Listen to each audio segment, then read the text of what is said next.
రవి గారు, విజయసాయిరెడ్డి మాజీ ఎంపీ ఆయన నిన్న సిట్ నుంచి బయటకు వచ్చాక అంటే ఎవరు ఊహించని విధంగా మాట్లాడారు. అంటే అప్పట్లో వైసీపీలో ఆయన నెంబర్ 2 అని అందరూ అన్న మాటే, అందరూ అనుకున్న మాటే.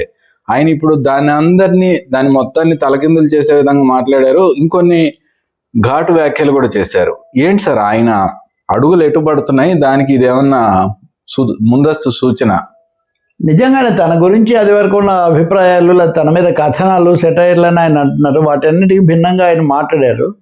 అది చెప్పడానికి వచ్చినట్టున్నారు. నిజానికి నిన్న విజయసాయిరెడ్డిని పిలవడమే ఒక సంచలనం. గత కొంతకాలంగా అప్పుడెప్పుడో ఒకసారి వెళ్ళారు, తర్వాత మాట్లాడలేదు. విజయసాయిరెడ్డికి బీజేపీకి ఏదో సత్సంబంధాలు ఉన్నాయి కాబట్టి ఆయన జోలికి పోవట్లేదు. ఈ పద్ధతిలో చాలామంది ఊహాగానాలు చేశారు. ఈ లోపల పిలిచారు. ఆయన వచ్చి ఎప్పుడు వివరంగా మాట్లాడుతూ ఉంటారు. పిలిచిన వెంటనే ఒక ట్వీట్ పెట్టాడు. ఆ వెనిజులా అధ్యక్షుడు మదురోను పట్టుకుపోయినట్టే చుట్టూ ఉన్న వాళ్ళే పట్టించారు, అట్లాగే జగన్మోహన్ రెడ్డిని కూడా చుట్టూ ఉన్న కోటరీ కొంప ముచ్చుతుంది అని ఒక ట్వీట్ పెట్టాడు. అప్పుడే ఆయన నిజానికి మదురోకి జరిగింది అన్యాయం, దాన్ని పోల్చడానికి లేదు, ఏదో పెట్టాడు. నిన్న ఆ లోపలికి వెళ్ళి వచ్చాక తర్వాత మాట్లాడారు. అంటే ముందే చిన్న టీజర్ వదిలే టీజర్, అది కూడా రాంగ్ మెసేజ్. అదే టీజర్ అంటే అంతే. ఇప్పుడు ఆయన బయటికి వచ్చి నిన్న చెప్పారు, నాకేం తెలియదు, లిక్కర్ స్కామ్తో నాకేం సంబంధం లేదు, కాకపోతే అందులో ప్రధాన నిందితుడిగా ఉన్న రాజు కసిరెడ్డికి మిథున్ రెడ్డి ఎంపీ చెప్తే నేను 100 కోట్ల రూపాయలు అప్పిప్పించాను అరబిందో సంస్థ నుంచి. అరబిందో సంస్థకు తన కూతురుని ఇచ్చాడు. సో అంతకు మించి నాకేం తెలియదు, లిక్కర్ స్కామ్ గురించి నాకు తెలియదు అంటే అదొక తీరు. జగన్మోహన్ రెడ్డికి కూడా తెలుసు అని అనుకోను, లేకపోతే ఎందుకంటే ఆయనకు తెలిస్తే జరగనివ్వడు అని జగన్మోహన్ రెడ్డిని ఆ ఒక విషయంలో మటుకు అలా చెప్పాడు. ఇంకా మిగిలినవి కర్త కర్మ క్రియ అంతా రాజు కసిరెడ్డి, ఆయన్ని విచారించి తెలుసుకోవచ్చు అని. ఈయన అది అయిన తర్వాత అదొక్కటే చెప్పారు. తర్వాత మీరు చెప్పిన, మీకు తెలియకుండా ఉంటుందా, మీరు నెంబర్ 2 కదా వైసీపీలోని వాళ్ళు అడిగారు అంటే అందరూ అలాగే అనుకుంటున్నారు, అదేం కాదు. 2019లో మా పార్టీ గెలిచాక ఏడాది కాలం మటుకే నేను ముఖ్యమంత్రి జగన్కు సన్నిహితంగా ఉన్నాను. ఆ తర్వాత ఆయనలో అభద్రతా భావం పెంచారు, ఎందుకంటే కోటరీ ఆయన తప్పుదో పట్టించింది. ఆ ప్రభావానికి గురై సందేహాలు పెంచుకున్నాడు, అభద్రతకు గురయ్యారు. చంద్రబాబు నాయుడు వెన్నుపోటు పొడిచినట్టు నేను కూడా వెన్నుపోటు పొడుస్తాను అని అనుకొని ఆయన నన్ను దూరం పెట్టారు. ఇంక అప్పటి నుంచి నేను అనేక ఇవన్నీ 15 ఏళ్ళు పాలేరులాగా పనిచేశాను, కానీ నాకు చివరికి ఈ పరిస్థితి తీసుకొచ్చారు. అది కోటరీ మీద ఆయన ఎక్కువగా విమర్శ మొత్తం కేంద్రీకరించారు. ఈరోజు దానికి రియాక్షన్ కూడా ఆల్రెడీ పడినట్టు అది కూడా ఉంది, అది కూడా మనం మాట్లాడుకోవచ్చు. సో ఆ రెండోదేమో మరి ఏంటి, నేను బీజేపీలోకి వెళ్తాను అది ఇది చాలామంది చాలా కథలు చెప్పారు, కానీ అదేం లేదు. అయితే మోదీ చాలా ఉత్తమ ప్రధాని, చాలా చక్కగా పాలిస్తున్నాడు, నాకు ఆహ్వానం రాలేదు, వస్తే నేను ఆలోచిస్తాను. జగన్ కూడా ఆహ్వానిస్తే మళ్ళీ వెళ్తారంటే వస్తే అప్పుడు చూస్తాను, దానికి కొంచెం పొడిగానే జవాబు ఆయన చెప్పారు. కానీ కోటరీ మీద చంద్రబాబు నాయుడు తెలుగుదేశానికి అనుకూలంగా ఇదంతా జరిగిందని కూడా అప్పుడు హడావుడి చేశారు కదా ఈ మీడియాలో. అదే అడిగితే చంద్రబాబు నాయుడు పాలన అత్యంత అధ్వానంగా ఉంది అని కూడా చెప్పారు. అంటే తెలుగుదేశానికి అనుకూలం కాదు, జగన్కు నమస్కార బాణం వేసినప్పటికీ కూడా ఆయన వీళ్ళ ప్రభావానికి గురై నన్ను దూరం పెట్టారు, ఇలాంటి మాటలు మాట్లాడారు. గతంలో చెప్పారు పవన్ కళ్యాణ్ నేను ఒక్కసారి కూడా విమర్శించలేదు ఆయన అంటే ఇట్లాంటివి చెప్పారు. అంటే పవన్ మోదీని మట్టుగా ఆయన విమర్శించట్లేదు.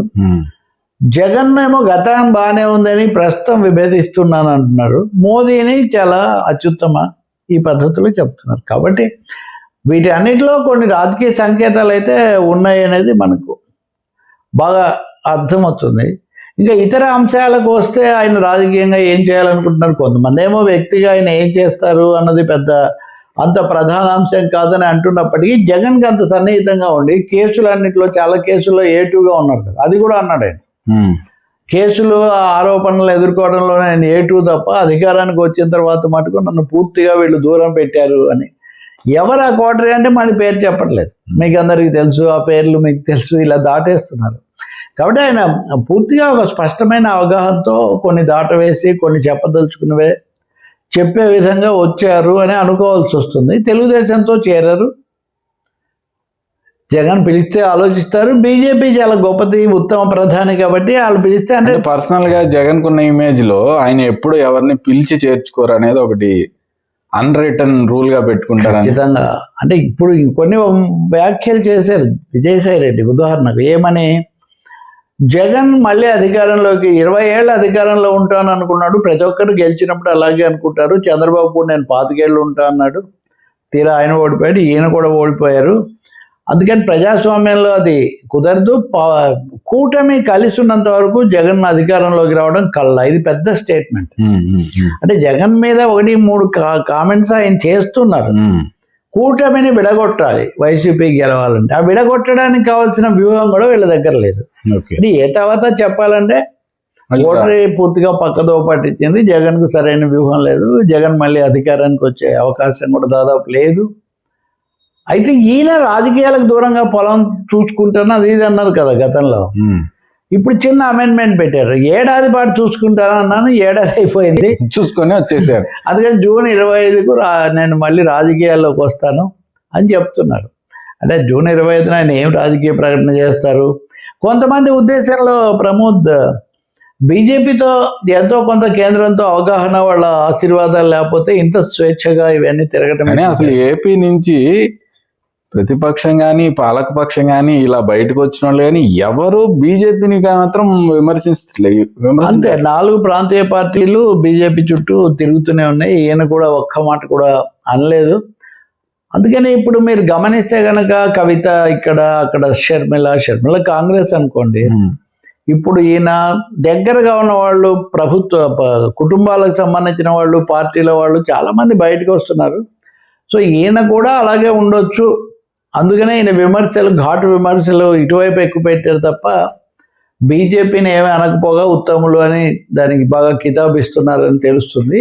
కానీ కొన్ని ప్రశ్నలు ఏమొస్తున్నాయంటే నిజంగా ఈరోజు మిథున్ రెడ్డిని ఇప్పుడు విచారిస్తున్నారు. బహుశా ఇప్పటికి వచ్చారేమో తెలీదు.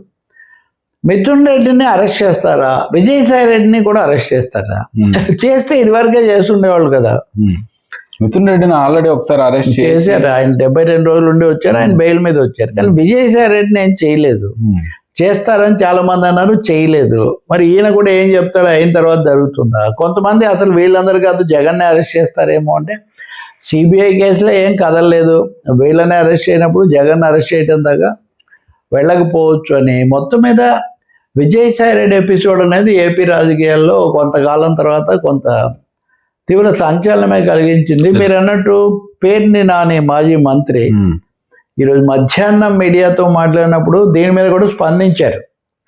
కోటరీ అని ఎవరినో అంటాం ఎందుకు, ఏడాది పాటు ఆయనే ఉన్నాడు కదా, కాబట్టి ఆయన కూడా కోటరీలో భాగమే కదా, ఆయనే చెప్పాలి. ఇలా ఏదో అంటే అయిష్టంగా కొంత ఆయనతో విభేదిస్తున్నట్టుగా చెప్పారు.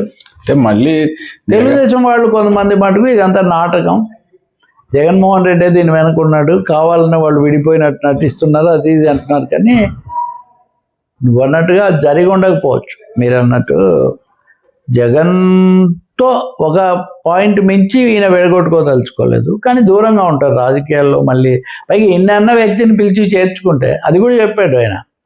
ప్రాంతీయ పార్టీలో 1 నుంచి 100 వరకు ఒకే నాయకుడు ఉంటాడు, మాది అక్కడ జగన్ ఉంటాడు.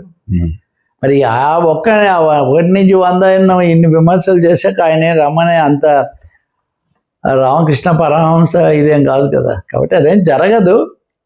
కానీ విజయసాయి రెడ్డి ఏం చేస్తారు అన్న దాని మీద మీడియాలో చాలా ఆలోచనలు ఉన్నాయి. ముఖ్యంగా ఒక మీడియా అవుట్లెట్స్ కూడా పెడతాడు ఆయన, దానికి కూడా కొన్ని సన్నాహాలు చేస్తున్నాడని కూడా అనుకుంటున్నారు. అప్పుడు ఎట్లా ఉంటుంది. But one thing is sure, it will be pro BJP. Right sir.